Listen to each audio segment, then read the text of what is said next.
Char! Hello mga kababayan, this is Brian and you are watching again my short vlog. And for our today's short episode, finally after 2 weeks, meron tayong panibagong vlog. And syempre, September 1 ngayon guys, today is Monday, yes, 4:40 na po ng hapon ngayon dito sa Croatia. At since wala tayong major ganap, yes, as usual, gagawa ko ng isang Q&A vlog. 5 tanong, habang pumipiyok na ako, ayan, 5 tanong para sa content na to, para sagutin po ang mga karamihang tanong ng ating mga kababayan dito sa ating channel patungkol sa buhay dito sa Croatia. Okay? But before anything else, if you haven't yet subscribed, and if you are new to this channel, please help me to reach 12,000 subscribers. Maraming salamat po sa patuloy pong suporta. Sa mga hindi po nag-i-skip ng ads sa mga videos na ginagawa ko, maraming salamat po. Ayan, Diyos ko, ang dami nangyari sa buwan ng Agosto. Oo, sobrang daming pagod, sobrang daming trabaho, at hindi ko na maintindihan, hindi ko na maisa-isa sa sobrang dami nangyari. So, kamusta ba tayo dito? Kamusta ba ang lagay natin dito? Kamusta ba trabaho natin dito? Ano ba yan? To be honest guys, sobrang pagod. Napaka-peak talaga. July, August, peak season talaga dito. Napakadaming turista. And wala akong pahinga. Wala kaming rest days since open kami sa last 3 weeks ng August. Open kami even Sundays. Yes. So wala talagang pahinga. Ayan. Ang pasok ko ay hindi ko rin maintindihan. Pero awa ng Diyos, nakaraos. Natapos tayo ng Agosto. I think meron pa kaming Sundays this September and December. Yes, hindi ko sure. But sobrang dami nangyari talaga. So sa mga magwo-work o sa mga nagwo-work ngayon first season dito sa Croatia, kung kayo ay tataka bakit kayo may pasok ng linggo, ayan, again, inuulit ko, meron tayong 16 Sundays sa mga supermarket except sa holidays. Ayan, na pwede mag-open ng mga supermarkets ito. Nasa batas yan ng Croatia. So kami ay meron pa kaming 5 Sundays. So 2 Sundays this September, bali 3 na lang. And then I think sa December ata namin gagamitin yung last 3 Sundays. I don't know. So ayun, grabe. Sa dami ng trabaho, araw-araw nagpapaleta ako. Pagod na pagod talaga. Ang sakit na talaga ng likod ko. Ayan, tapos puro nagkasakit na mga kasamahan ko. Oo, ayan. Ako rin, feel ko rin, nagkakasakit na rin ako. Oo, parang tinatrangkaso na ako, ganyan-ganyan. So, gusto ko man talagang lumabas ng bahay after ng duty, mag-gala-gala, makapag-vlog sa labas, di ba? Talagang pinipili ko na lang po talaga mag-stay sa bahay. Kung may time ako mag-live, magla-live ako, ganun. Kasi sobrang pagod na po talaga ako. So kayo, ayan, sa mga kababayan po natin na first season, nasa seaside or nasa Zagreb, ayan, kamusta po ang inyong season so far? Ayan, kamusta ang inyong mga kasahura? Kamusta ang mga buhay? Kamusta tayo? Ayan, i-comment nyo naman sa ating vlog for today. Magkamustahan tayo through comment sections, okay? So, ayan, short vlog lang naman to. Gagawa ako ng Q&A vlog. 5 tanong po na binasa ko kayo sa ating channel. Karamihan ay pare-parehas na mga tanong.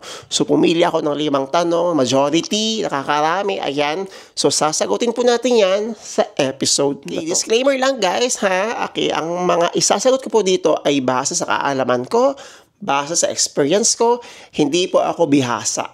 Okay? Base lang sa obserbasyon ko at sa kung anong alam ko ay posibleng tama naman. O, kayo mag-alala. Hindi ko naman kayo i-brainwash na mga eneklabot-sinekliwan, mga sagot-sagot dito. Okay? So, ang ating unang tanong po ay manggagaling kay Kuya Altolido 4595. Ayan. Salamat sa puro positibo lang ang sinasambit mo dyan. Unlike ng ibang vlogger na mas madaming nega. Mas okay pa din magpasalamat kay God at ibibigay niya lahat ang nanaisin mo. God bless ka bayan. Thank you kuya. Maraming salamat. But yun nga, sabi ko nga, ako naman kasi guys, yung mga videos na ginagawa ko dito, ay base sa experience ko. Yes, I may encounter, kagaya kanina, naka-encounter na naman ako ng mga, alam mo yun, hindi talaga mawawala yung mga racist. Hindi talaga mawawala yung discrimination talaga. Yes, so, kapag nagsasalita ko ng lengguwahe, ginagawa ko yung best ko, tinatawanan nyo kami. Ngayon, pag hindi kami nagsalita ng lengguwahe, magagalit kayo, bakit hindi kami nagsasalita ng lengguwahe ninyo? Diba? So, hindi ko talaga alam kung saan ako lulugar. O, hinayaan ko na lang. O, sige, ito na, ito yung presyo, bayaran mo na lang yan. O, kaya, alam mo yun, kung mayroon kayong mga na-encounter ng mga ibang gumagawa ng videos dito na, alam mo yun, may mga ganong klaseng vlogs o ganong karanasan, siguro i-validate pa rin natin yun. Kumbaga, maging bukas yung pag-iisip ninyo mga posibilidad din na pwede nyo ma-encounter. But, at the end of the day, diba, bago matapos yung araw, mas pinipili ko talagang wag na lang pasinin. Mas maging grateful na lang ako. At least ako, nakaraos ako ngayong araw. Ayan. And yun talaga, dasal lang talaga. Ipagdasal na lang natin yung mga ganong klaseng tao. Okay? When it comes naman sa trabaho, ayan, hindi po talaga mawawala yung mga talagang sobrang trabaho. Yes, ako ay thankful talaga ako kay Lord na nakakaraos ako kagaya kanina. Bigla ako nag-solo duty kasi nga nagkasakit na yung kasama ko. So, unexpectedly, pinauwi siya bigla. So, ako, habang papalita, kumakaha, talagang hindi ko man natapos, pero almost. Yeah, kaya proud na proud talaga ako. Thankful talaga ako kay Lord na kahit pa paano talaga inairaos ko. And sana talaga ay magkaroon pa ka ng mga bagong tao, mga bagong staff. And sa mga nag-apply po pala sa store ko, ayan guys, ilang beses ko na pong i-follow up yan sa amo ko. Hindi ko rin, napansin ko rin kasi simula nung nagpalit sila ng management, nag-iba eh. Yeah, unlike before sa mga ipinasok namin before nung iba pang management yun, ang bilis lang talaga. Kaya ako, complacent ako sa amo ko na hindi kayang-kaya ng amo ko. Kasi nagawa na nga namin before. Ilang tao na rin yun. Tapos ito na, nagpalit na nga ng management. I don't know, kasi siguro nakaota or meron pa muna ipinapriority yung mga nasa labas ng Croatia, ganang-ganan. So, sabi ko sa inyo, kung kayo ay mga seasonal workers dito, ayan, huwag kayo mag-realize isang apply lang. Mag-apply kayo na mag-apply. But believe me, I did my best na mag-follow up and hopefully magkaroon ng feedback. Ilang linggo na kayo naghihintay. Pero again, sabi ko nga, mas maganda na may options pa rin kayo. Okay, so good luck. Huwag kayo mag-alala. Alam ko, kilala ko kayo lahat. Ayan, I will do my best na mag-follow up ulit sa amo ko kapag siguro smooth na yung operations namin. Kasi nga, problemado talaga kami sa tao. Talagang kahit kami ay hindi rin kami magkaintindihan, mga wala rin kaming pahinga, wala rin kaming rest days. Kaya alam mo yun, talagang halo-halo na yung pagod, emosyon, inis ng ulo, ayan, ganang-ganan, init ng ulo, lahat na. Kaya, sa duty talaga, mas pinipili ko na lang tumahimik. Gagawin ko na lang yung trabaho ko. Then, uuwi na ako on time. Okay? So, pray lang tayo. Salamat po. Ayan. Ang next question natin from Miss Jovelyn Morales, 48. Hello sir, ask ko lang po, madali lang po ba tumawid kapag nakahanap ng trabaho sa Croatia to Montenegro? Okay. Yes, basta valid po ang inyong TRC dito, nakapagpaalam kayo ng maayos, at meron mag-i-sponsor sa inyo sa Montenegro. Again, ang Montenegro po ay hindi pa part ng Schengen Union. Okay? But we can come there from Croatia to Montenegro gamit ang TRC natin. Pwede po tayong pumunta ng Montenegro. But kung kayo ay may plano mag-work doon pagkatapos ng season nyo dito sa Croatia, ayan, again, hindi po Schengen si Montenegro. So, it's up to you. Okay? Ang next question natin. Ganun po ba talaga ang waiting time bago ma-finalize at ma-process? Also, lahat po ba like medical expenses papunta sa agency, etc. Especially if taga-province si applicant is shoulder niya lahat. Yes, guys. Normal naman lalo sa Pilipinas na sagot natin lahat. Diba? Kung ano man yung mga pamasahe, ano man yung mga visa, ayan, yung mga visa processing, sagot po ng aplikante yan. Kasi hindi na po control ng agency or ng employer kung wag na mangyari, madedenay or approve man, diba, ang inyong visa application. So, para wala ding sisihan. Okay? Pero I think sagot po dapat ng agency ang inyong plane ticket papunta rito at pabalik. Okay, so yun lang. own expense yan. Kahit sa visa, medical, mga iba pang pamasahin ninyo. Ganun talaga. Kaya sabi ko nga lagi sa inyo, kung kayo ay may balak mag-apply dito, bukod sa physically, mentally, ayan, maganda kayo, mag-ready kayo financially kasi magastos po talaga ang pag-apply, lalo na dito sa Europa, sa Croatia. Okay? And last two, ayan. Hi po, totoo po bang istrikto na ang bansang Croatia sa medical? Sayang lang kasi gastos ko sa pag-a-apply. Sabi kasi ng doktor sa akin, fit to work naman po ako dito sa atin.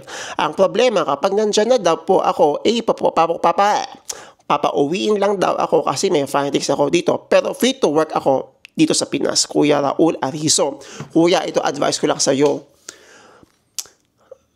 Iwasan mo mag-isip ng mga ikakaproblema mo na hindi mo naman dapat problemahin. Okay? If you know in yourself na fit to work ka sa Pilipinas, healthy ka naman, di ba? Huwag mong isipin na ma-unfit ka dito. Kasi ako naniniwala ako guys sa law of attraction, lalo na kapag talagang sobrang paranoid na kayo, baka kasi ma-unfit to work lang ako sa Croatia, sa ilang Jesus ko. Di ba? Na-attract niyo yan eh. So, kung alam nyo talagang physically fit kayo, apply lang. Kailangan nyo sumugal eh. Paano nyo malalaman kung di kayo susugal, di ba? Ngayon, kung talagang gusto nyo makapunta dito, mag-prepare kayo yung sarili ninyo, yung katawan ninyo, at itatak nyo sa utak ninyo na fit to work kayo. Okay, so yun lang naman sa akin.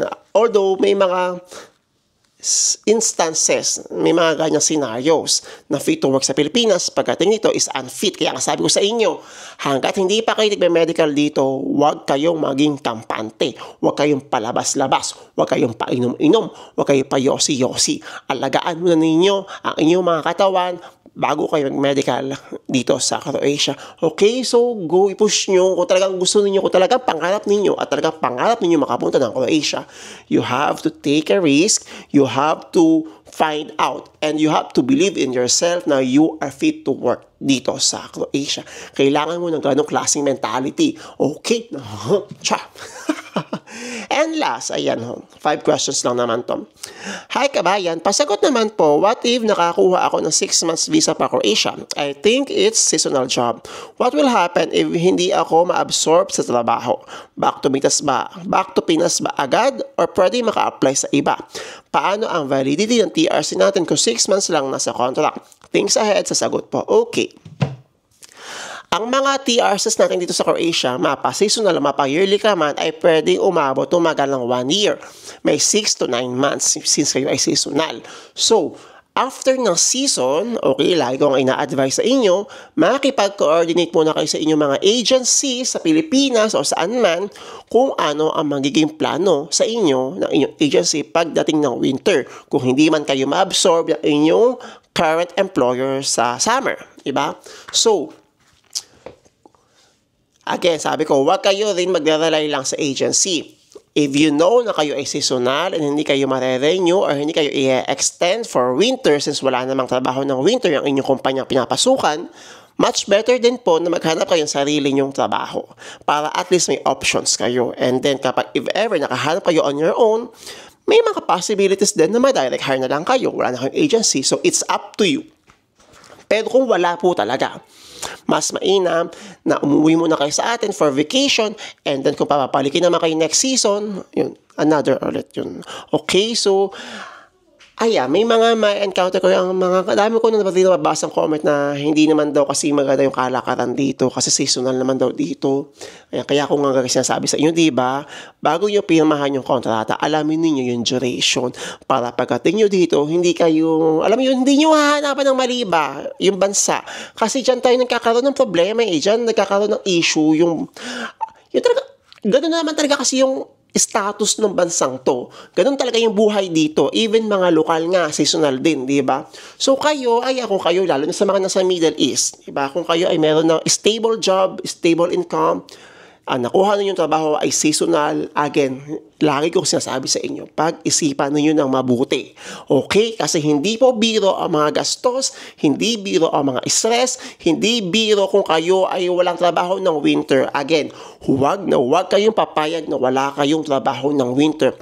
Hindi pa pwedeng wala nahanapan, hindi pa pwedeng hindi nahanapan. Kailangan meron kayong trabaho ng winter. Kung wala kayong trabaho ng winter and if you'll be under your agency, again, kailangan meron kayong TRC. Okay? Again, we have to be mindful sa mga validity ng mga documents natin dito. Kahit pa sabihin natin na hindi, sabi naman po ng agency, okay lang, kailangan may trabaho kayo. Okay, huwag kayong pumayag na wala kayong trabaho. Kailangan maging matalino, maging sinop, at maging, alam mo yun, handa sa mga posibilidad na pwedeng nyo ma-encounter once matapos ang inyong season and you are a seasonal worker dito sa Croatia. Okay, hindi ko kayo tinatakot. It's just I'm speaking on reality. Since na-experience ko yan noong unang season ko dito, and believe me, napakahirap ng walang trabaho ng winter, lalo't nasa seaside pa rin ako, nasa Dubrovnik pa rin ako, diba? So, again, kailangan ang mentality, hindi tayo mawawala ng trabaho, tuloy-tuloy na trabaho.